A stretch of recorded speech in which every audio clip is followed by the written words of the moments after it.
vous pouvez nous envoyer vos questions sur le chat et sur Facebook ou sur Twitch. Alors, on parlait du problème psychologique. On entend aussi de temps en temps ce qu'on appelle des fake news, des fausses nouvelles ou des choses qui sont fausses, oui, comme par exemple, est-ce que c'est crédible de penser que les Chinois nous ont menti sur le nombre de décès en Chine? J'ai entendu ça comme moi, je suppose que le chiffre de 2500 morts en Chine était vraisemblablement un chiffre sous-estimé. C'est-à-dire que quand on a débuté d'entendre ça il y a un mois et demi ou même un mois et demi, et qu'on a dit oh là là, il y a 3000 morts, c'est terrible. Bon, après on a dit oui, mais la grippe saisonnière fait quand même 1000 morts en Belgique, elle en fait 10 000 en France. Donc là, on était encore dans l'optimisme. Mais maintenant que tous les pays de l'Europe et les États-Unis, parce qu'il faut bien comprendre que les États-Unis, il y a aussi une précarité. Il y a quand même pas de truc social là-bas. Les hôpitaux sont minimalistes, les personnes ne sont pas couvertes comme nous par des remboursements médicaux, donc on est quand même dans une sorte de précarité, mais pas alimentaire, donc on est dans une précarité médicale. Et on remarque, grâce aux États-Unis, que maintenant, ça monte très vite aux États-Unis. Donc grâce à ça, on s'est dit, oh, je pense que la Chine nous a un peu menti. Je parle menti parce qu'ils savent très bien, ils savent tout au nombre près de ce qui s'est passé, quoi. Donc voilà, donc à ta question, oui, je pense qu'il y a quand même eu un petit mensonge qui peut-être nous a fait minimiser le problème alors, parce que si on avait entendu, voilà, après un mois, il y a 10 000 morts, je pense que l'Europe, les autres, auraient réagi plus agressivement par rapport à ça. Quoi, je ne prends pas la défense du ministre, mais bon. Je disais avant que tu prennes le direct avec moi que tu étais encore en contact avec tes collègues, tes homologues, enfin tes amis aussi, puisque vous êtes sortis ensemble de la promo 84, des médecins qui, eux, sont encore à pied d'œuvre. Est-ce que ça se passe bien pour eux? Est-ce qu'ils trouvent que la situation en Belgique est sous contrôle?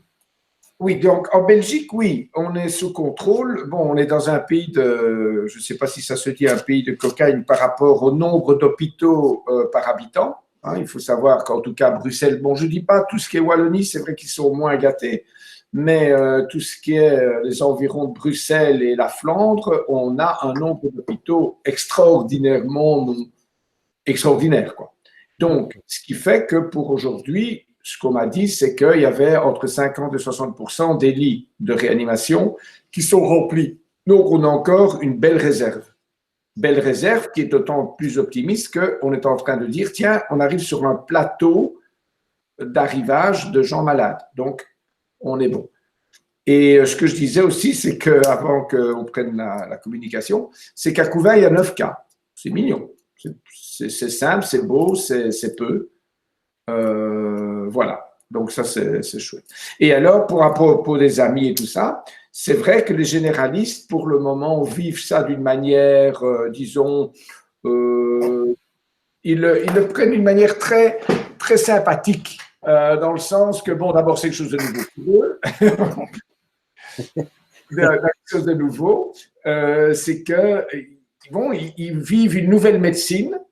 On en parlait de cette médecine audiovisuelle, on en parlait de cette médecine par courrier, on en parlait par scanner, etc. Et maintenant, ça y est, on est dedans. Ils ont des vidéos. Proximus lance aussi un site de vidéo consultation. Donc, je pense qu'on va en sortir avec un système à 2 vitesses. Pas 2 vitesses en tant que mal soigné, bien soigné, mais des gens qui vont se déplacer et des gens qui vont parler via des vidéoconférences avec leurs médecins. Alors, on sait justement que avant cette crise, c'était un sujet qui était sur la table, c'est le manque de médecins généralistes dans les régions, on va appeler ça comme ça, dans les zones rurales. Moi, je suis ici à Cul-des-Sarts, on est bien placé pour savoir que la disparition ou l'arrêt d'activité d'un médecin généraliste il y a récemment a créé un tsunami sur la région parce qu'il n'y a pas de candidats. Est-ce que justement cette médecine à distance pourrait suppléer à ça? Est-ce qu'on pourrait imaginer dans un futur proche, après cette crise, que je consulte un médecin à la limite qui se trouve à Bruxelles? Mais oui, ça, c'est ça que moi, j'en parlais toujours quand j'étais médecin, c'était que je trouvais, allez, 60% de patients que je voyais dans ma consultation, je pouvais leur répondre par téléphone. Et moi, j'étais déjà très, très téléphonie, dans le sens que les gens venaient chercher leur prescription, parce que, bon, d'abord, j'étais complet et j'avais pas envie, j'avais pas le temps. Envie, oui, mais j'avais pas le temps de les voir. Et du coup, je répondais par téléphone. Et ben, ça y est. Et je pense qu'il y aura une porte ouverte pour les jeunes médecins qui ne sont pas installés et qui pourraient être sur vidéo, consultation en vidéo, tout en étant à Bruxelles ou dans leur maison, en ne sachant pas faire 50 km pour aller chez leur médecin à Couvin, par exemple, pour aller l'aider, ben, ils pourraient le faire. Maintenant, il faut être franc, je pense que la vidéo ou la téléphonie, la consultation par téléphone demande une certaine expérience dans la manière de poser les questions. Oui, oui, et de se tenir devant la caméra, de ne pas se retrouver complètement penché. Un ressenti vraiment personnel. Je pense que là, il y a un bagage à savoir poser les bonnes questions, savoir comment les gens répondent, etc. Mais bon, on apprend tous les jours et tout est ouvert à tout le monde. Hein, ça, je pense que… Oui, et je disais, il y a aussi l'apprentissage de la caméra, de se tenir devant une caméra, de ne pas se retrouver complètement penché hors cadre, Voilà. de ne pas s'effondrer. Oui, c'est exactement ça, Philippe, parce que tu as commencé l'interview bien droit et puis petit à petit, on te sent partir. Non, là, tu es hors cadre. C'est l'heure, hein? C'est l'heure 40. Là, on se croirait sur la balance. Trois quarts non, mais d'heure. c'est vrai que je ris à moitié avec ça parce que effectivement, aujourd'hui, qu'on regarde n'importe quelle émission de radio, n'importe quelle émission de enfin, oui, puisque la radio, quand je dis regarder la radio, parce que toutes les radios aujourd'hui sont sur le web avec des images pratiquement. On voit beaucoup d'intervenants à la télé qui aujourd'hui doivent utiliser ces systèmes de visioconférence comme tu le fais toi. Aujourd'hui, je sais qu'on avait déjà eu des discussions via Skype, donc tu n'es pas un nouveau là-dedans, mais enfin, pour certains de tes collègues que tu connais, je pense que c'est une nouvelle chose quoi, que d'utiliser ces outils. Alors, ça va sortir. Il y a quelque chose qui va se construire à la sortie de ça. Et je suis content parce que l'INAMI a déjà prévu maintenant un remboursement, deux codes de remboursement de consultations par téléphone et des consultations Corona. Et donc, c'est un plus comme tel, mais toute la valeur va être de la signature officielle par rapport à une consultation, la responsabilité. Mais ça, ce n'est pas notre sujet aujourd'hui. Mais oui, ce Corona nous aura fait quelque chose de plus pour ça. Alors, on revient au Corona avec une question d'Elisabeth. Elisabeth qui dit « Bonjour, certains affirment que ce virus a été créé en laboratoire et s'est répandu ensuite. » Alors, voilà, une chose qu'on entend. Alors là, tu tombes bien parce que justement, j'ai lu un très chouette article l'autre jour sur quelqu'un qui parlait de ça. Et donc, en fait, non. Il y a une preuve scientifique comme quoi les génomes de transformation du virus qui vient de l'animal, donc l'animal chauve-souris à la base, et puis après les serpents, toute la chaîne alimentaire de l'animal, hein, la chauve-souris qui tombe par terre, qui meurt, qui se fait manger par un serpent, le serpent meurt, il se fait manger par des fourmis qui vont infecter des autres. Bon, on a montré que la transformation du corona est une transformation d'abord, je ne rentre pas dans les détails, mais c'est un ARN, donc c'est des chiffres plutôt que des lettres, et c'est des génomes c'est des chiffres qui changent. Donc, quand ça se transforme, on ne voit pas beaucoup d'effets sur cette transformation. Et la preuve qu'aujourd'hui, le Corona-19 n'est pas d'une qualité humaine, c'est que la transformation, on voit que ça n'a pas été humaine. On a vraiment la preuve, microscopiquement, électroniquement, que c'est une transformation naturelle par le passage de l'animal à l'humain. Donc, c'est une information, ou en tout cas une fake news qu'on peut définitivement classer dans le domaine de… Et daté, et chiffré, Et c'est ce monsieur qui travaille pour Pasteur dit alerte rouge que beaucoup de virologues viennent en Afrique, etc., travailler avec nous et en Chine pour aller dans la jungle, pour aller, comme il disait, analyser la source du virus. On parle aujourd'hui du virus, on parle de son traitement, on parle d'un vaccin, mais ça, c'est vraiment sortir de l'eau d'une cave, mais c'est plutôt aller voir la fuite et aller traiter. Et donc, ça, c'était son alarme. S'il vous plaît, il faudrait que les virologues aillent dans la jungle. C'est un très bel. Vous êtes toujours à l'écoute et en train de regarder la web TV de couvain.com en compagnie de Philippe VDK. Philippe, médecin généraliste, qui nous fait le grand plaisir et l'honneur de nous consacrer un peu de son temps de pensionné là-bas à Bordeaux pour aborder de Bordeaux les questions concernant le corona et pourquoi pas d'autres questions concernant la santé, puisque les autres maladies et les autres problèmes de santé continuent malgré tout. On a entendu que c'était un problème d'ailleurs, enfin un problème, que c'était un souci des soignants dans les hôpitaux, puisqu'il y avait des patients, et même chez les généralistes, des patients qui ne venaient plus pour le traitement de leur traitement chronique. Est-ce que tu as des échos de tes collègues dans ce domaine-là aussi? Alors, il y a un collègue, ils ont même inventé maintenant un système de fiches de suivi du patient. Donc, on parlait de l'évolution de la médecine. Ils ont inventé vraiment maintenant un système très simple où le généraliste a une fiche pour son patient et ce patient doit répondre à un ensemble de questions par jour, par semaine, selon l'évolution. Au départ, pour l'évolution du corona. Pour dire, voilà, patient A, la fiche arrive tous les jours ou toutes les semaines et on voit l'évolution. Et selon ça, il y a une alerte et le médecin, selon ce que dit le patient ou le patient maintenant, il a son appareil à oxygène, il a son tensiomètre, il sait calculer son sucre lui-même. C'est aussi une évolution de la médecine, c'est pas un geste de docteur, tout le monde peut le faire. Et ben, il rentre ça sur son site et l'alerte est donnée et le médecin voit ça et du coup rentre en contact avec son patient. Donc, c'est une affaire que du corona, on va peut-être passer sur le suivi des patients hypertendus cardiaques. Un système qui existe déjà pour les pacemakers, par exemple. Il y a tout un site qui existe où on suit à distance les pacemakers des patients ou l'hypertension du patient, etc.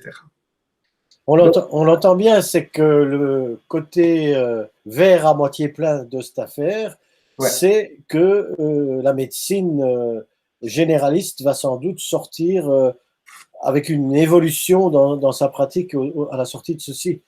Est-ce que le retour est identique pour tous tes collègues encore? Est-ce que tu sens ça vraiment de manière profonde?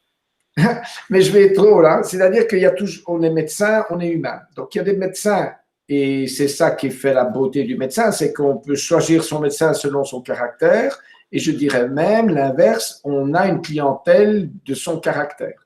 Donc, on voit ça quand on remplace un médecin, on dit, mais enfin, comment il peut supporter ce patient? Et le copain dit, mais ce patient, je l'adore. Donc, ça joue une personnalité.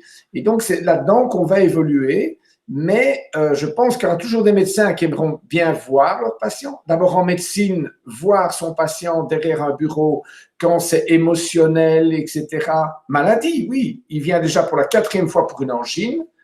Un médecin normal va dire, attends, pourquoi tu es 4 fois malade? Il y a quelque chose d'autre qui se passe. Et puis là-dessus, la personne commence à tomber en larmes, etc. Donc ça, je crois que c'est encore une médecine qui demandera plutôt un confinement dans une bonne ambiance. Mais avec le jeune, ça va peut-être passer à la vidéo, hein, il n'y a pas de problème. Et alors, il y a d'autres médecins qui sont plus timides et qui peut-être, ça les arrange très bien de répondre que par le téléphone. Et faire des prescriptions qui sont un peu plus dans les scans, etc., qui n'aiment pas trop se déplacer, eh ben, on pourra faire une vidéo, même une webcam chez le patient. Voilà, ma maman, elle est telle, etc.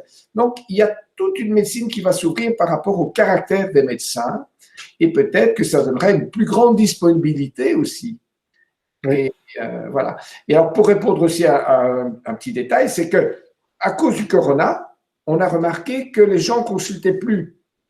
Oui, mais comme tu dis, il y a plein de pathologies à suivre. Donc, c'est le médecin qui doit un peu courir derrière ses patients via une prescription. Oh, je vous ai pas vu, prenez votre tension, téléphonez-moi, etc. Et donc, ça va être une médecine, une nouvelle médecine aussi. C'est qu'on voit qu'on pourra faire des suivis sans pour ça se déplacer. Si vous souhaitez nous rejoindre dans cette salle de discussion, où vous voyez, on n'est pas seul, puisqu'il y a le docteur, il y a Francis qui est là, et voilà, on est 4 pour l'instant. Vous pouvez venir nous y retrouver en tapant sur votre navigateur covid.webroom.be, prendre un siège dans cette salle de consultation groupée et virtuelle, et poser vos questions au docteur. Alors, on l'a compris, la médecine généraliste va sans doute sortir de cette crise avec une certaine pratique d'un nouvel outil ou des outils digitaux. Mais toi, Philippe, dans ta carrière, tu as connu le téléphone à fil et le téléphone mobile. Est-ce que l'arrivée du GSM, est-ce que ça a changé quelque chose dans la pratique? Je pense surtout La qualité, aux clients. la qualité du papy va dire, moi je mettais mon répondeur et je devais courir, ou bien avoir une secrétaire qui me téléphonait sur mon bip.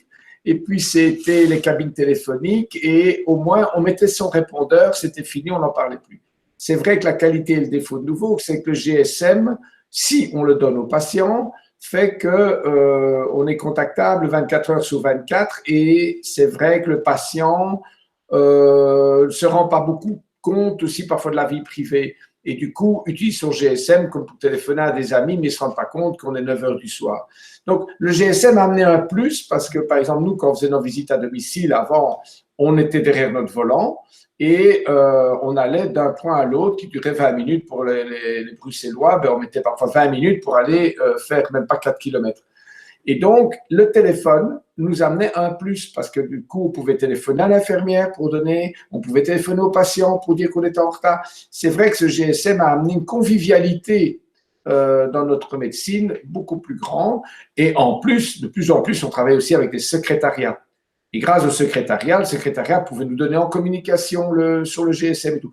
Donc, ça a amené déjà ce qu'on disait qu'il va être pour le futur. On donnait déjà une communication plus facile que comme tel. Est-ce qu'on va vers une fin du confinement qui va correspondre à ce qu'on nous annonce aujourd'hui, ou est-ce que toi, en tant que professionnel de la santé, tu as un avis différent? Est-ce que tu penses que ça va durer plus que mi-avril? C'est-à-dire qu'il faut penser dans sa tête fin avril, mais l'optimisme, on en a tous, mais les scientifiques sont très, très, très calmes là-dessus parce qu'on a vu un ensemble que tout le monde peut voir sur RTL, ces courbes qui avancent. On a vu le confinement, on n'a pas ce pic et cette descente vers la guérison, on a plutôt un plateau. Alors ce plateau monte et descend, et comme disait un interlocuteur, c'est qu'il faut regarder sur 4 jours l'évolution plutôt que maintenant 1 ou 2 jours. C'est regarder, puisque c'est un plateau, il fait des plus, des moins, des plus. Mais semble-t-il que ce plateau se stabilise. Ça, c'est déjà une réussite. La stabilisation, c'est déjà une guérison, puisque ça veut dire qu'il y a moins de gens qui rentrent à l'hôpital. Et puis après, ben, ça va être la joie de voir la descente, comme on l'a déjà vu. Donc, quand même, je pense en Allemagne ou autre part, ils ont vu une petite descente déjà, quoi. Donc, c'est quand même très positif pour notre Europe. Hein. Et en Italie, bien sûr, aussi. Donc, ça, c'est merveilleux d'entendre ça quand même. Hein, parce que... Justement, si on parle de l'Italie, on parle de l'Allemagne, on parle de pays européens, la Belgique en fait partie de l'Europe, on voit des résultats ou en tout cas des chiffres qui sont, ou des pourcentages qui sont plus alarmants du côté de l'Italie par exemple ou du côté de l'Espagne. À quoi est-ce que c'est lié ces différences? C'est culturel? Alors, il y a la première réponse qu'on dit directement, c'est la précarité. C'est-à-dire qu'il y a des gens, beaucoup plus de gens en mauvaise santé en Espagne et en Italie qu'en Belgique, qu'au Luxembourg. Luxembourg, les gens sont déjà confinés parce qu'ils sont très distancés. C'est comme la Wallonie. En fait, en Wallonie, il y a moins de cas, mais il y a plus de décès. parce que les gens sont en moins bonne santé, semble-t-il, ou plus de retraités peut-être sont en Wallonie. Ça joue là-dessus. Et alors, il y a eu aussi en Italie comme en Espagne des regroupements par rapport au confinement naturel des grandes villes, où là, il y a eu un peu un laisser-aller au départ. Hein. Bon, on va parler des matchs de foot, des carnavals, etc. Et puis, la troisième réponse, il n'y en a pas. Ça, c'est aujourd'hui, ils sont en train de calculer pourquoi une telle différence. Mais même pas, restons en Belgique, pourquoi une différence qui a 400 cas en Flandre, il n'y en a que 100 à Bruxelles et il y en a 200 en Wallonie, ou même moins. Pourquoi? Oui, mais enfin, ça a été abordé, Philippe, on l'avait abordé ça et on avait souligné que c'était peut-être lié au nombre de laboratoires en Flandre, au nombre de tests effectués, ce qui expliquait le plus de cas. Oui, peut-être, c'était une bonne réponse, hein, attention, mais je pense que maintenant, ils sont en train de planifier vraiment une analyse, mais tout ça va être très beau dans la sortie du confinement, dans la sortie de cette maladie horrible, c'est que tous ces gens vont mettre toutes les données ensemble de tous les pays et ils vont voir, parce que maintenant, la Belgique, oui, elle ne testait plus, mais maintenant, non, elle commence à de tester, quoi. Justement, en parlant de ça, on a une question qui vient de tomber là. Qu'en est-il pour les tests de dépistage pour le grand public en Belgique? Et j'ajouterais, parce qu'on entend parler de différents tests possibles. J'ai entendu parler d'un test pour voir si on avait fait des anticorps, d'un test par écouvillon, par prise de salive ou je ne sais pas trop. Franchement, est-ce qu'il y a des tests différents? Et puis, quand est-ce qu'on va pouvoir recevoir ces tests et à quoi ressemble un test? Donc, en fait, c'est ce que je disais au départ, c'est que le confinement va être un peu reculé, me semble-t-il, rien que pour mettre au point quel est le dépistage qu'on va utiliser et la manière chronologique de l'utiliser. Aujourd'hui, on utilise le PCR, donc ça c'est vraiment en laboratoire, et donc qui est par la voie nasale. Et donc là, on analyse en système hospitalier. Ça, c'est pour voir est-ce qu'on est malade ou pas malade. Attends, je t'interromps. Ce test-là, précisément, doit être effectué par un soignant ou par un médecin? Oui, parce que quand on le fait soi-même, on n'a pas l'agressivité qu'il faut avoir, c'est d'aller vraiment dans les fosses nasales postérieures. Et pour le peu qu'on le voit à la télé chez les gens chez qui on fait, ce n'est pas un test qui est facile. Il faut y aller très profond. Donc, une personne étrangère a plus facile à le faire. Et donc, ça, c'est un test qui dit j'ai la maladie ou j'ai pas la maladie. Après, il y aura dire voilà, je l'ai. Donc, c'est déjà pas mal de dire je l'ai. Alors, j'avais des symptômes, j'avais pas des symptômes. Et donc, on sait que quand on l'a, on a ces fameux 14 jours administratifs qu'on a donnés, parce que ça peut être 14 comme ça peut être 20. Puis maintenant, on aura un deuxième test qui, lui, va être sanguin, qui va calculer les anticorps. Donc, pour savoir l'anticorps, ça veut dire l'immunité que le corps a fait par rapport à ce virus par moi, donc mon corps. C'est ce qu'on fait déjà maintenant. Quand un médecin fait une prise de sang à une femme enceinte, il dit, madame, vous êtes immunisée pour la toxoplasmose ou vous ne l'êtes pas. Alors la question typique, c'est, ah, mais quand je l'ai fait? Ah, madame, je ne sais pas. Vous avez un taux d'anticorps, ça veut dire que vous êtes immunisé il y a 1 an, 2 ans, 3 ans, 6 ans. Il y a des maladies où on sait dire exactement si c'est 1 an ou 2 ans. Mais bon, la toxoplasmose, c'est oui, c'est non. C'est comme la mononucléose. C'est oui et c'est non. Et donc, ça va être le deuxième test qui va être sanguin. Ça veut dire qu'il y aura un test qu'on peut faire en laboratoire par une prise de sang ou même, et ça va être très difficile parce qu'il faudra choisir le bon, c'est un autotest qui est, on pique une goutte de sang du doigt qu'on met sur une petite plaquette et qui, exactement comme un test urinaire pour la grossesse, à part que c'est avec du sang, et qui va dire positif ou pas positif. Et ça, c'est déjà, ça existe déjà, ça. C'est déjà construit, mais maintenant, c'est de savoir lequel on va choisir et le bon. Parce qu'évidemment, il y a des qualités, il y a savoir quand est-ce qu'on a des anticorps, est-ce qu'à ce moment-là, on n'est plus porteur et tout. Donc, ça, c'est aux scientifiques de dire, voilà, ces deux tests-là ont leur logo, OK, on peut y aller. Parce qu'en Espagne, par exemple, ils ont utilisé un test chinois qui avait 30% de faux négatifs. Ce qui est, on ne peut pas sortir un test où il y a 30% de chances de dire, écoutez, vous êtes négatif alors que vous avez la maladie, quoi. Ben oui, justement. 30% de faux négatifs. Oui, oui, si on ramène ça comme un test de grossesse, on imagine le drame si on ne pouvait qu'à 30% annoncer vous êtes enceinte ou pas. Donc voilà, c'est les trois tests. Et donc, tous ceux qui vont sortir du confinement, normalement, ben, ceux qui l'ont fait, ils le savent. Ceux qui ont des doutes ben, feront cette prise de sang ou ces autotests. Maintenant, l'autotest, comment il va être prescrit, comment il va être remboursé, est-ce qu'il devra être prescrit par le patient, par le médecin, est-ce que le patient pourra aller à la pharmacie. Donc, c'est tout ça que l'État doit construire. Et c'est ça qui fait qu'on va retarder. C'est pas qu'on ne l'a pas, ou pas, on est en train de l'avoir, mais c'est la bonne utilisation. Oui, c'est encore une fois un peu dommage sans doute de devoir attendre dans une situation comme celle-ci, Pour le moment, il y en où a toute trois qui marchent. l'administration, quoi. Ouais, ouais. On est un peu dans la même situation avec la chloroquine, c'est-à-dire que c'est ces tests qui doivent être faits pour pouvoir si...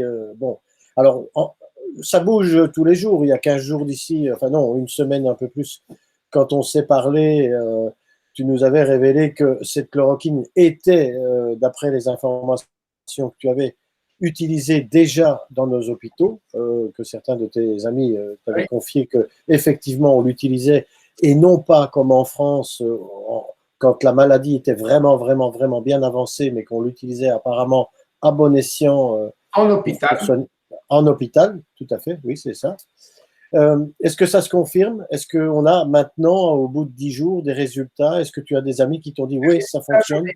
Non, des résultats, malheureusement, on n'en a pas parce que je pense que c'est des études qui doivent être faites, randomisées. Donc, ceux qui l'utilisent, c'est parce que, bon, ils veulent l'utiliser et tout. Bon, maintenant, il y a tout qui court. Hein. Ça fonctionne pas, ça fonctionne, ça fait des effets secondaires. Mais pour le moment, on n'est pas assez randomisé. Et donc, je pense que les choses se sont tues, comme on dit. C'est-à-dire qu'il y a, oui, je l'utilise, mais maintenant, on n'en parle plus parce que ça commence à être un peu négatif. On est en train de dire oui, il y a des morts, oui, ceci. Donc, on n'en parle plus parce que d'abord, il ne faut pas que la personne malade, comme on dirait en Belgique, l'utilise à mauvais escient. Mais c'est surtout par mesure de prudence Oui, qu'un médicament, rappelons-le. il faut pas non plus. C'est sûr, respecter les hôpitaux pour ça. Revenons au test de dépistage, parce que ça, c'est un sujet quand même qui me semble important, d'autant plus que quand on compare les politiques de gestion de cette crise sanitaire avec justement l'utilisation ou le dépistage systématique, je pense à la Corée par exemple qui pratique des dépistages systématiques, je pense à l'Allemagne qui a fait énormément de dépistage, on a l'impression quand même que cette politique de je dépiste, je cerne celui qui est potentiellement porteur du virus et je le confine, est une politique de gestion de crise qui est vraiment efficace. Pourquoi est-ce qu'en Belgique, on ne semble pas vouloir aller vers ça? Mais on y est maintenant. En fait, c'est simplement parce qu'on n'en avait pas. Je pense que c'est très simple. On ne sait pas faire de tests qu'on n'a pas. Donc maintenant, comme il y a eu un arrivage de tests valables, parce que la Belgique, quand même, il faut quand même chaque fois savoir, quand moi j'étais médecin, chaque fois que la médecine a sorti un médicament, la Belgique a sorti un médicament ou a approuvé un vaccin, comme par hasard, c'était toujours nous qui avions raison de le garder ou de le retirer, contrairement à d'autres pays voisins qui lancent sur le marché tout de suite. Et comme notre vaccin H1N1, ben, il a été vraiment primé par rapport aux autres. Donc, je crois que la Belgique a ce côté un peu qui a l'air foutiste, mais de l'autre côté, c'est quand on n'a pas, on ne fait pas. Quand on a, il faut avoir le nombre suffisant. Ben, le nombre suffisant, c'est d'abord pour les hôpitaux. Puis après, on a dit, maintenant, il y en a assez. Ben, on va tester un peu plus à l'arrivage dans l'hôpital. Maintenant, on en a un peu plus. Maintenant, on peut tester les gens dans les maisons de repos. C'est ça. Maintenant, il y a un plus, c'est qu'ils commencent à tester. Ils ont droit à 5 tests maintenant pour les maisons de repos et pour le personnel soignant. Mais c'est Et 5. on parle bien du test nasal, du test. Et nasal. Hein? Et donc, on peut faire ce test pour dire, voilà, est-ce que tu l'as la maladie ou tu l'as pas. Je ne parle pas encore des anticorps, hein, je parle du test nasal. Oui, mais Frottis. d'accord, donc ce test existe. Est-ce qu'il y a moyen pour un kidam, via son médecin traitant, d'exiger ou de dire à son médecin traitant, je veux être testé? Aujourd'hui, en tout cas, maison de repos, personnel soignant, ils sont prioritaires.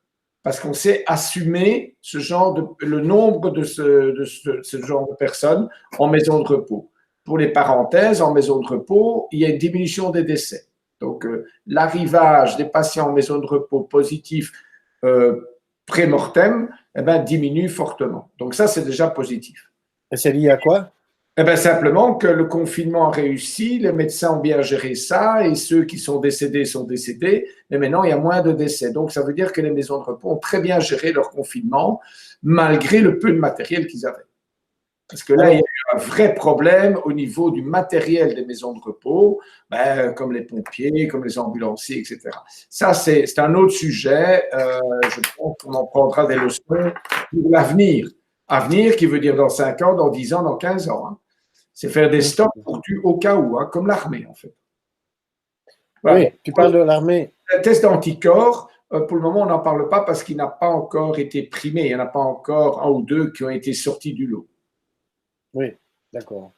On a l'impression, si on regarde, on en parlait tout à l'heure, de ce qui se passe en France avec le professeur Raoult, qu'on a affaire à une guerre d'ego à certains moments entre des médecins, entre différentes médecines, en différentes pratiques, et qu'il y a là des bagarres d'ego qui nuisent finalement à l'efficacité de la médecine. Est-ce qu'en Belgique, et je parle de la Belgique, entre Flandre, Wallonie, Bruxelles, est-ce qu'il y a une cohésion plus ferme? Est-ce qu'il y a moins de tensions C'est une belle question, parce qu'en fait, tout le monde l'a lu, cet article où les Anglais ont félicité la Belgique, qui à un moment disait vous n'avez pas de gouvernement, vous vous tapez toujours dessus, en tout cas, nous avons une impression que vous vous tapez dessus. Et il nous a félicité parce qu'il disait c'est incroyable comme votre pays est uni dès qu'il y a un gros souci. Et c'est vrai que l'ego, comme tu dis exactement, le Belge a moins cet ego. On voit bien, on interroge un virologue, docteur Gala, qui est de l'UCL, puis on passe à la télé, à RTL, à quelqu'un de l'ULB, qui est Van Latem. Donc, tout le monde parle. Évidemment, ici, je parle pour le parti francophone, mais la partie néerlandophone, c'est la même chose. Il n'y a pas de vrai égo parce qu'en fait, c'est tous des amis entre eux. Je pense qu'en France, il y a d'abord le caractère, peut-être aussi du français, il y a plus d'égo et moi, c'est vrai que notre Marseillais est de Marseille et peut-être qu'il a amené une certaine jalousie, mais on aurait dû s'amener tous en bloc avec lui, quoi. Donc, et en plus, il est de Marseille, ça, c'est vraiment pas de chance, quoi. Il aurait été de Lille, ça aurait été mieux, quoi. Mais on en parlait hier avec quelqu'un qui nous rejoindra demain, Philippe Bobola, et qui disait c'est un petit peu comme si on était dans la bande dessinée d'Astérix. Il y a là à Marseille un druide avec ses cheveux longs qui a la potion magique, la solution, et il a toute l'armée autour romaine qui dit non, qui le montre du doigt et il résiste dans son fief. Je pense qu'on... Je dis toujours en médecine, il n'y a rien qui est bête, il n'y a rien qui est intelligent, il y a simplement la conclusion, c'est de savoir. Mais c'est toujours le peuple qui est le plus dangereux. C'est que, regarde, dès qu'il a parlé de la chloroquine, il y a des gens qui se tapaient dessus aux pharmacies pour l'avoir. Et donc, ça, c'est la loi du peuple. Hein. Bon, on ne va pas comparer maintenant la médecine au papier cul, mais c'était la même chose quand tout le monde s'est bagarré pour ça. Mais là, c'est pour ça qu'on doit être aussi. On n'a jamais tant vulgarisé la médecine que depuis le corona. On n'entend parler que de médecine.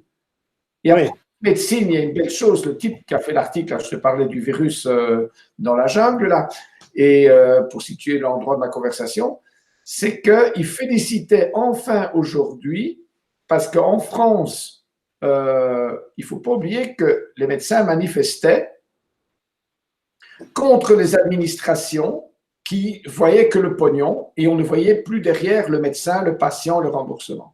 Et aujourd'hui, grâce au corona, on voit la beauté.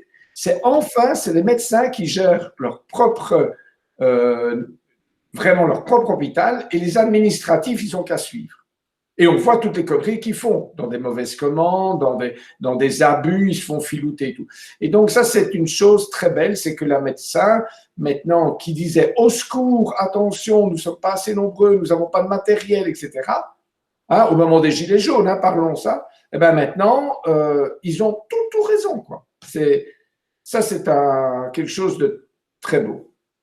Alors, c'est pas pour de nouveau casser du sucre sur le dos des Français, mais on a quand même l'impression que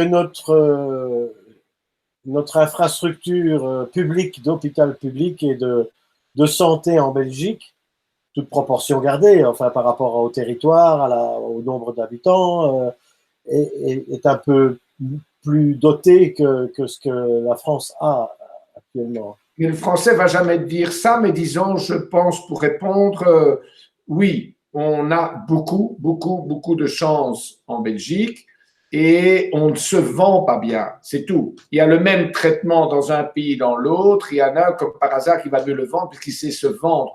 C'est vrai que la Belgique ne se vend pas, il fait, et c'est pas pour rien qu'on a quand même des sommités qui viennent se soigner en Belgique. Et ce n'est pas une question qui a encore des chambres libres, parce que je crois que quand on a de l'argent, on veut aller à n'importe où. Et je pense qu'on a beaucoup de chance en Belgique. Et là, il faut se le dire tout le temps. Mais c'est dans des circonstances comme celle-ci, et tu le soulignes, qu'on s'en rend compte, parce que c'est un peu comme quand on prend une assurance, on se pose la question de savoir, Mais, tant qu'on n'a pas d'accident, tant qu'on n'a pas le feu, tant qu'on n'a pas d'accident ni de recours à l'assurance, on se demande à quoi ça sert. Donc c'est vrai que en période d'accalmie ou de non-tempête, et c'est ce que j'ai compris, ce qui s'est passé en France, on s'est dit oui, bon, on va pas, qu'est-ce qu'on fait avec autant de masques, qu'est-ce qu'on fait avec autant de trucs, on n'a pas besoin d'un stock si important, et on a un hôpital public qui se délète comme ça petit à petit. L'impression qu'en Belgique, on a su conserver l'outil. oui, et on s'est aussi laissé prendre. Par exemple, on a remarqué qu'on avait mal entreposer les masses dans des endroits qui n'étaient pas idéaux ou idéaux pour maintenir les masques en de bonne qualité. Et donc, tout ça, ça avait des apprentissages. Mais quand on le fait, comme disaient les parents, c'est qui fait rien casse rien. Je pense que c'est pas l'expérience, mais c'est vrai qu'à H1N1, il y a eu une alerte rouge. Et puis, à un moment donné, on avait les millions de masques qu'il fallait. Et malheureusement, à cause de ça, ça s'est estompé. Puis, il n'y a pas eu de stock. On devait renouveler les stocks. Et puis, malheureusement, le nombre de gouvernements qu'on a eu ne s'est pas venu sur la table. Et voilà. Donc, on critique toujours l'armée qui font des stocks, des stocks, des stocks. Eh bien, voilà. On a besoin de l'armée, comme par hasard, on appelle leurs bateaux, regarde aux États-Unis, ils appellent des bateaux. Et ça, j'avais mal compris, mais les bateaux qui sont à New York pour le moment, c'est pour hospitaliser les gens qui ne sont pas corona. Hein. Donc, c'est pour isoler les malades qui ne sont pas corona. Donc, voilà. Nous, notre armée, elle nous a aidés, mais on ne peut pas dire qu'elle a dû aider comment. Mais alors là, tout d'un coup, l'armée, c'est des gentils, quoi. Mais oui, mais il faut être réaliste. Mais c'est vrai que quand il n'y a rien, parce qu'après Corona, il va avoir combien d'années avant d'avoir de nouveau une catastrophe? Mais ça coûte hein, de tenir un stock chaque année de millions, de millions, de millions de choses pour au cas où. On a envie de dire, allez, si on veut manger dans le budget, on mange là-dedans, quoi. Justement, c'est une question qu'on se pose. J'ai entendu parler, je ne sais pas si tu connais le terme, de zoonose, c'est-à-dire les virus. Zoonose, oui, les virus, c'est ça, zoonose ou zoonose. En fait, que ce virus de corona, tu l'évoquais tout à l'heure, c'est lié au fait qu'il y a une disparition des espèces, justement, et que ces virus se développaient dans la faune anciennement et qu'aujourd'hui, bon, ben, ils sont un peu en panne d'animaux à infecter et donc ils mutent vers l'humain et que dans la situation où on est… C'est le cas de la puce, hein. Quand il n'y a pas de chat dans une maison, la puce attaque l'homme. Eh bien, c'est ce qui est arrivé avec ce virus. C'est qu'il a commencé à attaquer l'homme et l'homme aussi a mangé ses animaux. En Chine, ils sont en train de se voir aussi à ce niveau-là. Quand même, ils ont un attrait pour la nourriture qui est un peu spécial. Et donc, est-ce qu'on peut s'attendre à d'autres cas comme ceux-ci? On peut le dire ou pas hein, aujourd'hui? Est-ce que par rapport à ce qu'on vit? Sûrement. Je pense qu'il y aura encore plein d'autres cas qui vont arriver, mais justement, la beauté, ce serait que ces virologues qui seraient sur le terrain comme ils disent, dans la jungle, dans les grottes et tout, c'est eux qui pourront voir en premier lieu, aïe, aïe, aïe, il y a un virus qui est en train de se transformer, il pourrait avoir un attrait pour l'homme, attaquons-le tout de suite. C'est un peu comme ça qu'on fait le vaccin saisonnier actuellement. C'est qu'on va voir là-bas en Chine des virus qui sont potentiellement possibles d'attaquer l'homme, et c'est comme ça qu'on en fait un vaccin. Un peu comme on a mis au point les sismographes pour prévoir les tremblements de terre. Quoi. Et le tsunami et tout ça. Mais il a fallu un tsunami pour qu'on pense à ça. Donc, on a. Oui. Je ne sais pas si tu as entendu, mais j'ai été voir, parce que je n'avais pas entendu, il y avait le docteur Gala qui parlait des masques en tissu. Donc, il y a un site, tu tapes Belgique, construire son propre masque. Et alors, on te montre exactement comment construire son masque avec du tissu, quel type de tissu. Et il ne faut pas oublier, par exemple, le tissu, paraît-il, j'ai lu, mais bon, je suis pas, c'est pas scientifique, mais le tissu, par exemple, des sacs d'aspirateurs, c'est un très bon tissu qui filtre bien. Méfiance, il faut toujours voir si on sait bien passer la respiration à travers. Il ne faut pas qu'on s'étouffe. Mais il paraît… Et des sacs qui sont neufs, pas des sacs réutilisés. Oui, sauf si tu n'es pas allergique, on s'en fout. Hein. Non, non. C'est vrai, un sac neuf, c'est pas bête ça. J'y avais pas pensé, moi j'aurais pris, tu vois, les sacs avec mon côté économie, j'aurais pris un vieux sac. Non.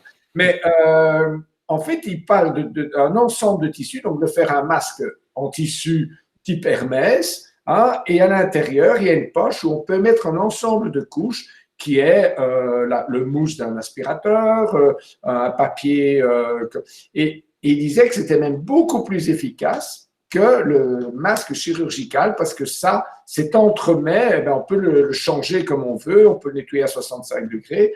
Donc, ça y est, maintenant, tous les petits Belges, ils vont sortir leur petit masque personnalisé, quoi.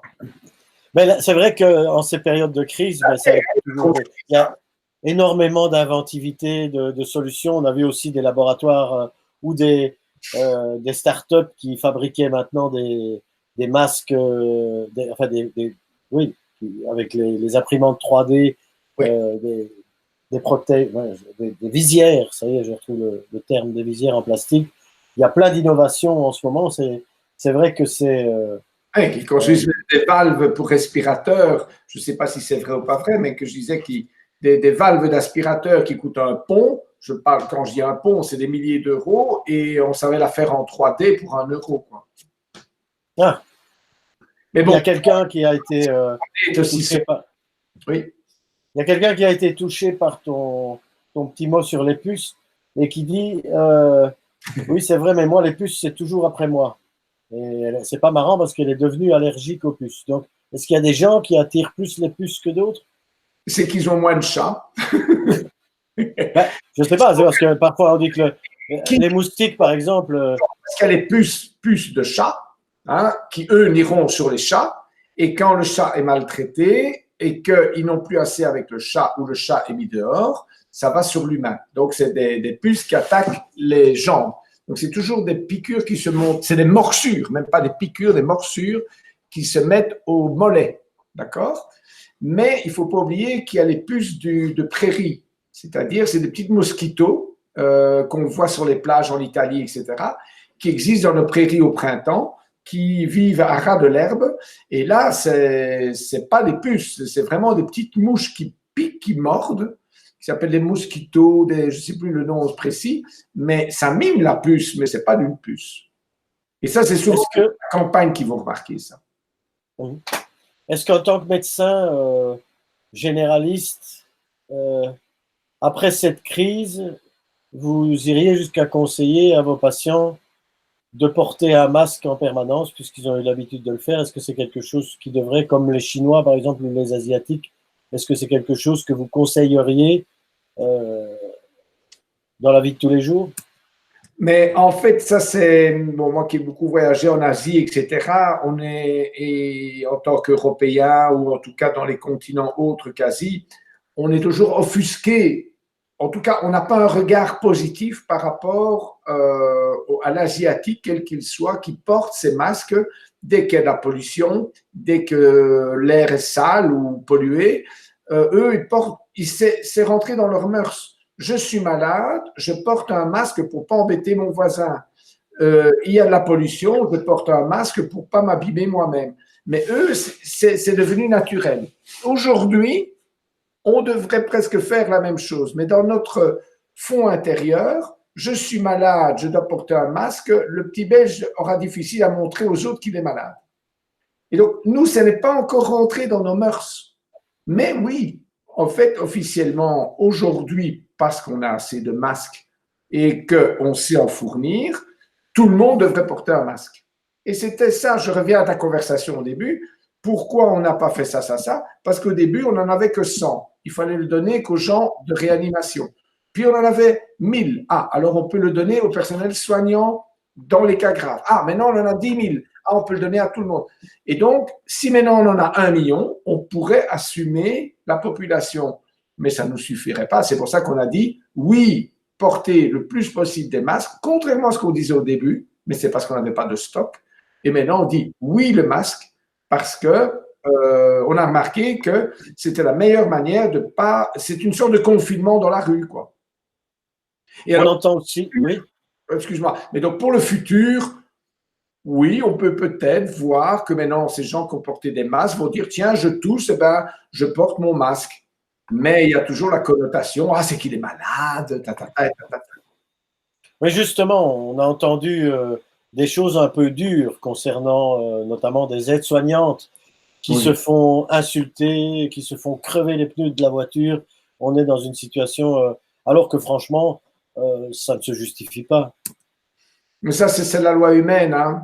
Ça n'existe pas chez les animaux. Hein. Donc, les animaux, ils ne se tapent pas dessus pour rien. Nous, on aura toujours ça. Des gens plus méchants que d'autres, égoïstes. On l'a bien vu au moment des caddies. Moi qui habite à Bordeaux, pas à Bordeaux, j'habite dans la campagne de la Gironde, à 1 heure de Bordeaux. Je n'ai pas vu dans le magasin de mon petit carrefour franchisé, je n'ai pas vu des gens qui sortaient avec des caddies pleins d'œufs. Vraiment, non. C'est chacun maximum déjà. La direction dit pas plus que 2. Et tout le monde, c'est des mini caddies parce qu'on sait aller tous les jours.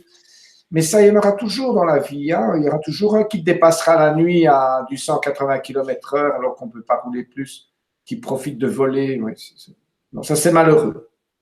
Alors, pour tous ceux qui nous suivent, qui nous ont fait le plaisir d'ailleurs de nous suivre durant ce direct, puisqu'on est en direct avec le docteur VDK sur Facebook et on est en direct également sur Twitch, sur couvin.com, vous pouvez continuer à nous poser vos questions. Dépêchez-vous parce que si ce n'est pas pour aujourd'hui, ce sera pour la prochaine séance, mais on a encore un peu de temps pour répondre à quelques questions.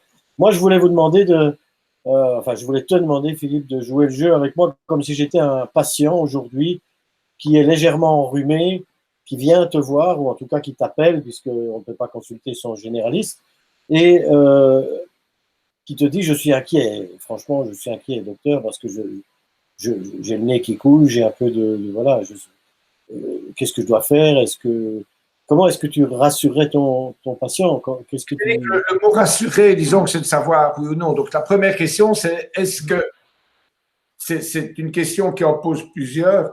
C'est est-ce que vous avez été en contact d'un malade que vous avez appris qu'il s'est positivé? Ça, c'est la première question à poser avant quoi que ce soit. Parce que comme il y a beaucoup de porteurs sains et beaucoup de porteurs qui n'ont même pas beaucoup de température, qui sont juste fait une petite grippette d'1 ou 2 jours, voilà, de dire, bon, ça, c'est la première chose. Oui, mais on en revient à ce qu'on disait tout à l'heure avec le dépistage.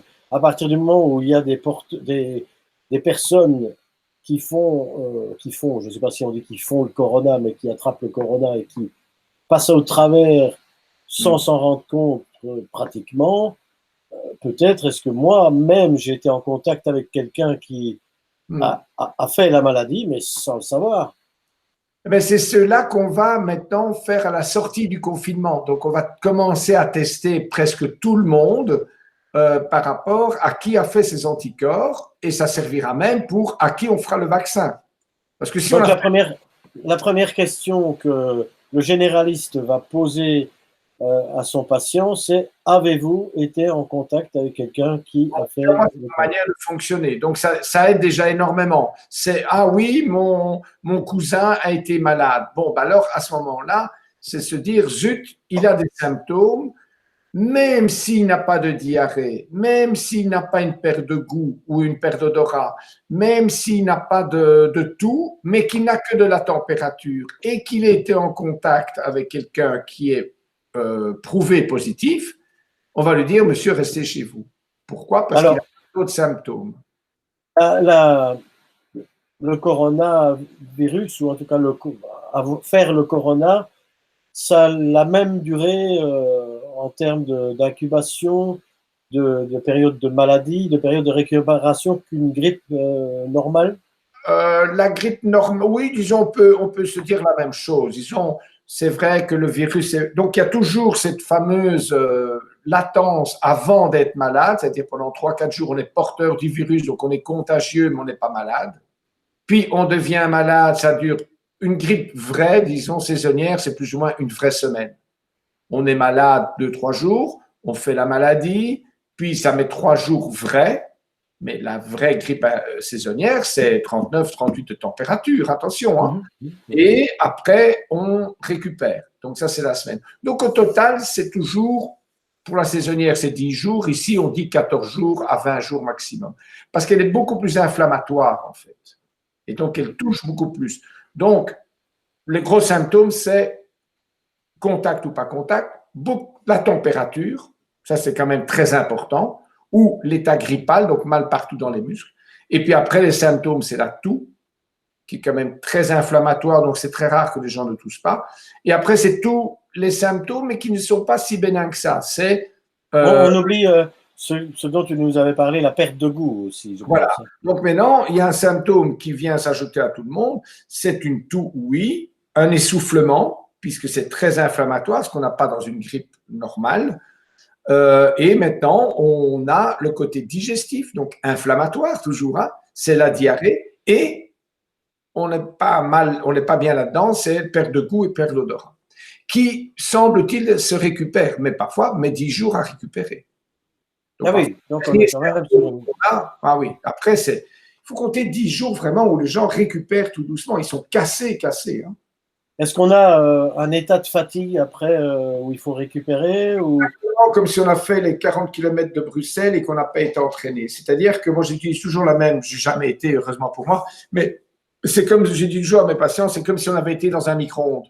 Pendant 3 jours, on a chauffé comme un pété à 39 de température ou 38,5. Donc, toutes nos cellules, quelles qu'elles soient, on fait vraiment, ils ont été en ébullition. Et donc, après, ce corps se récupère tout doucement, comme une mini brûlure, et donc, il mettra une dizaine de jours, selon qu'on est musclé ou pas musclé. Le gros musclé, lui, il aura très mal au moment même, mais il va plus vite récupérer parce qu'il y a plein de muscles. Hein, donc, il va se refaire plus vite. Mais la petite, toute frêle, va peut-être être moins malade dans son 39, mais elle va mettre beaucoup plus de temps parce qu'elle sera plus vite déshydratée, elle aura moins de muscles pour récupérer, etc. Mais donc, c'est toujours une semaine. Au total, c'est 10 jours. Quoi. Bien, ben, merci VDK pour tous ces conseils et toutes ces réponses. J'espère que ça aura en tout cas permis à l'une ou l'autre de se refaire une santé et de sortir peut-être un peu parfois de son stress, parce que c'est aussi une période où on a tendance à stresser, parce qu'on se demande ce qui se passe. Mais rappelons qu'il y a encore en ce moment, enfin on est en plein dans les rhumes de pollen, hein, je pense. Oui, ça on le disait bien, tu as raison. C'est un malheur veut que maintenant, mais ça ne donne pas de température, c'est qu'on arrive maintenant dans la période saisonnière des allergies au boulot. Et donc, ça, c'est vraiment un souci, mais ça, tous les allergiques vont le savoir. On a les yeux qui coulent, on a le nez qui coule blanc et on tousse d'une manière un peu pulsive. Et avec un simple spray anti-allergique, ça passe. Et on ne fait pas de température. Donc, c'est très vite diagnosticable pour le médecin. Et là, il ne faut pas de médecin, le patient le sait. Quoi. Mais s'il fait plus d'allergie, ça, c'est pas de bol. Quoi. Marie-Paul te remercie et te dit merci beaucoup pour ces renseignements. Ça nous permet de comprendre mieux et d'éviter de paniquer. Donc, Voilà. Si on devait s'en tenir à cela, mission accomplie. Vous faites partie des 4 fantastiques maintenant, Philippe.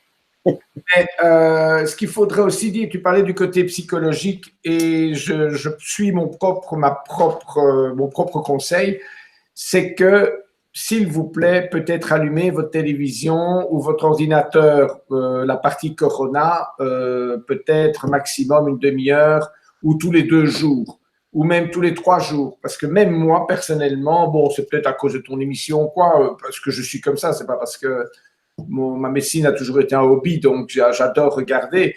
Mais parfois, je dois me forcer de dire aujourd'hui, je ne regarde pas mon GSM et je ne regarde pas la télévision parce que ce qui est horrible pour le moment, les journaux parlaient, c'est 1 heure de Corona. Donc, on ne parle même plus d'autre chose. Ça, on en avait parlé la fois passée aussi. Tout d'un coup, il n'y a plus d'Iran, il n'y a plus d'Irak, il n'y a plus de méchants et de gentils. Tant mieux pour nous. Mais s'il vous plaît, lâchez.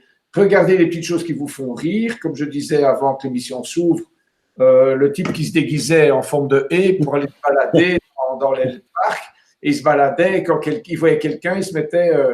et il y a eu la même chose en sac poubelle. Moi, j'aime mieux me déguiser en haie qu'en sac poubelle. Mais bon, c'était très… Et éviter justement aussi, tant qu'à faire, parce que c'est aussi une tendance des humoristes, ça est en train de s'estomper, mais ils se sont tous rués sur le sujet qui fait l'actualité. Donc, qu'on regarde les dessins de Kroll, qu'on regarde les sketchs des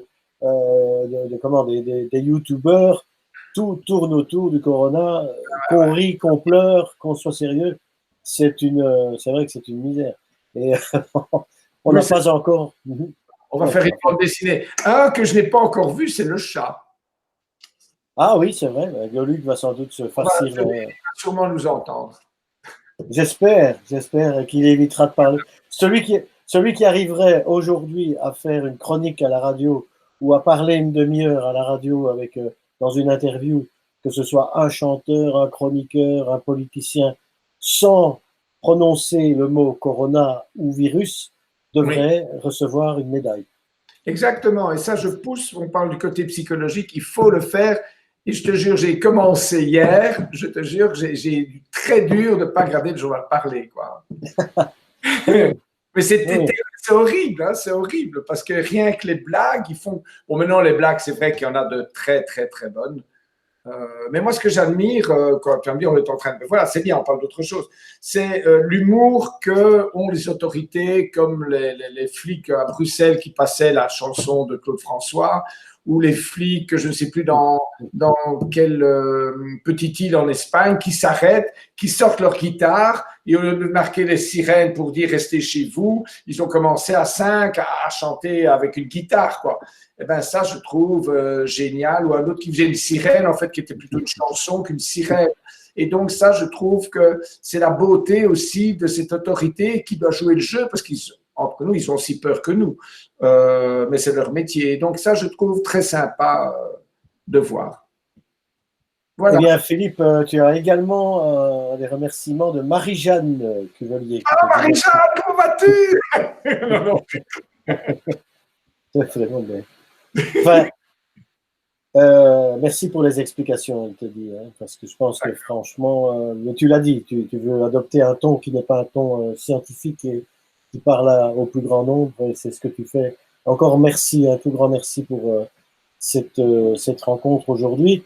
On se refixe un petit rendez-vous, docteur, je ne sais pas, la semaine prochaine, une fois par semaine, c'est bien. Une semaine, ça te suffit? Ah, non, moi qu'on ait vraiment du neuf. On verra si on a des questions. Si jamais il y a du neuf, tu me préviens, ou sinon quoi, on fait de nouveau mercredi ou… Mercredi, c'est bien, oui, c'est le jour des frites. Oui. Ah tiens, je ne sais pas ça. Des frites. Tu n'as pas vu le film des Tuches? Le poisson, mais les frites, je ne savais pas. Voilà. Enfin, rappelons les règles quand même fondamentales pour se protéger et protéger les autres. Si on peut trouver un masque, portons un masque. Et on le faisons soi-même. Le faire soi-même. Faisons-le nous-mêmes. Éternuons dans notre coude et puis lavons-nous les mains à foison, c'est ça, hein? Voilà. Disait une humoriste, riez dans votre coude si je vous fais rire. Oui, et évitez de se frotter les yeux si on regarde quelque chose qui fait pleurer. Oui.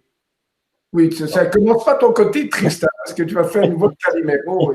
Bon, merci Philippe. Allez, À la prochaine et porte-toi bien, c'est le plus important. Au revoir. au revoir.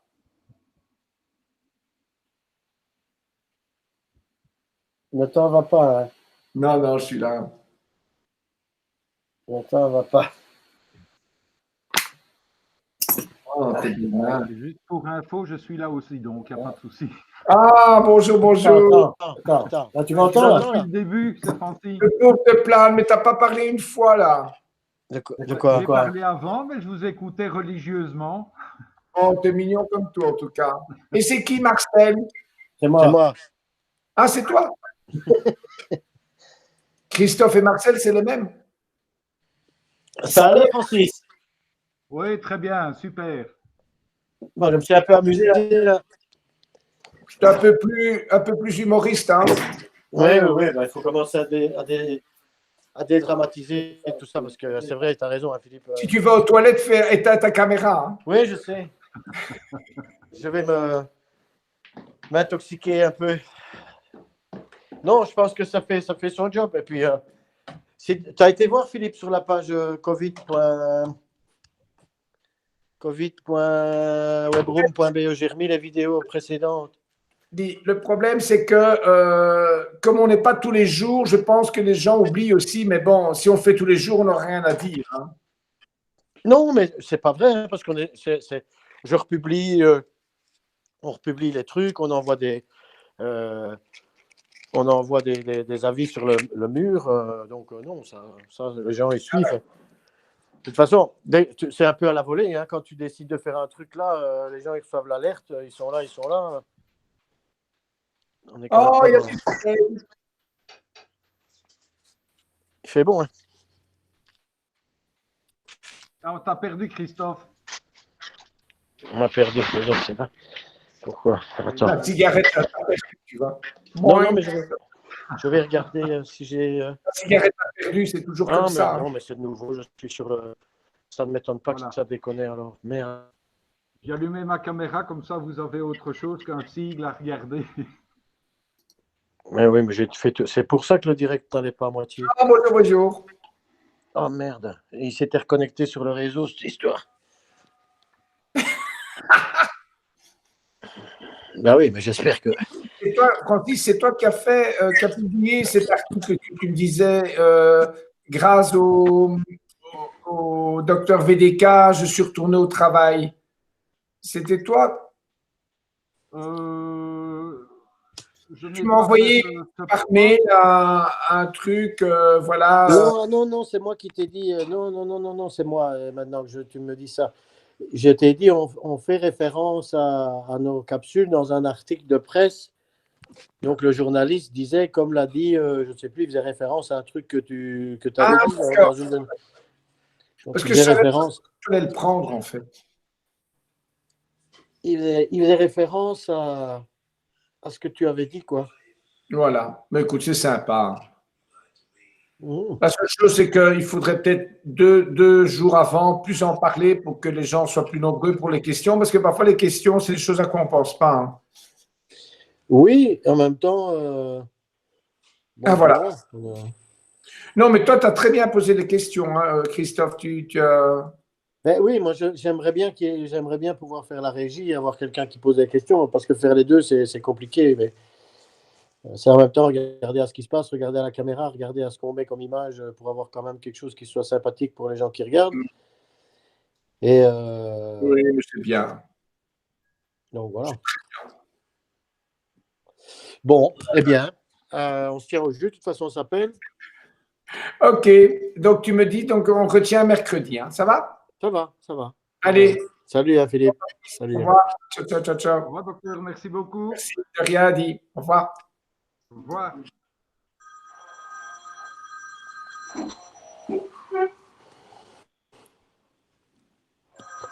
Ça allait alors, Francis? Oui, super. Bon, ben on ne fera pas affaire avec Leblanc, on va faire affaire avec Steimer. Hein. J'ai quelqu'un qui travaille à Erasme, qui habite dans la région bruxelloise, qui nous suit aussi. Ah, c'est bien. C'est bien. C'est bien. Demain, on verra Bobola, l'extraterrestre. Je ne sais pas si tu as eu l'occasion de regarder la vidéo. Non, pas encore, non. Il faut dire pour l'instant, avec les nouvelles qui tombent, tu en as une ou deux par minute. Il faut que je fasse le tri, le temps de poster. Ça n'arrête pas. Bon. Ben, je vais terminer ça et puis moi, je vais raccrocher aujourd'hui assez tôt, à 4 heures. Je vais arrêter parce qu'on va s'occuper de l'anniversaire de ma femme. C'est son anniversaire aujourd'hui. Ah ben, tu lui soumettras mon bon anniversaire. Hein. Ça va, ça va. Allez, à bientôt. Hein. Ah ben, À tout de suite.